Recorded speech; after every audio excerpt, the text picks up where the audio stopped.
Οι δράσεις στη μνήμη του Άλκη Καμπανού συνεχίζονται. Στο πλαίσιο αυτό διεξήχθη στο στάδιο Βροντάδων στη Χίο φιλικός αγώνας μεταξύ των παλεμάχων του Άρη και του Συνδέσμου Χίου Βροντάδων. Πριν την έναρξη της αναμέτρησης, κρατήθηκε 1 λεπτού σιγή στη μνήμη του Άλκη Καμπανού,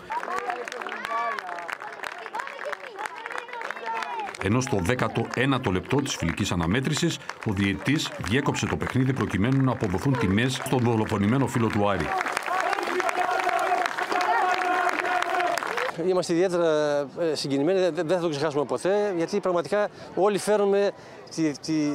όλοι ερχόμαστε στη θέση των γονιών του Άλκη και θα μπορούσε να είναι το παιδί οποιοδήποτε από εμάς. Μέσα από αυτή την εκδήλωση, και όπως βλέπετε, συμμετέχουν και μικρά παιδιά από τις Ακαδημίες της Χίου, να δείξουμε ότι το ποδόσφαιρο ενώνει, το ποδόσφαιρο είναι αγάπη, φιλία και εννοείται ότι είμαστε κατά της οποιαδήποτε μορφής βίας και κυρίως της οπαδικής. Ας πάρουμε παράδειγμα τελικά να αποφεύγονται τέτοια τραγικά γεγονότα. Θερμά συγχαρητήρια για μια ακόμη φορά σε όλους που συνέβαλαν για αυτή την όμορφη στιγμή στη μνήμη του δικοχαμένου παιδιού μας. Για την ιστορία, ο Άρης επικράτησε 2-0 με τα γκολ του Κουκουλιά και του Σίτσα, ενώ μεταξύ των φιλάθλων που παρακολούθησαν το παιχνίδι ήταν και πολλά παιδιά από τις Ακαδημίες της Χίου.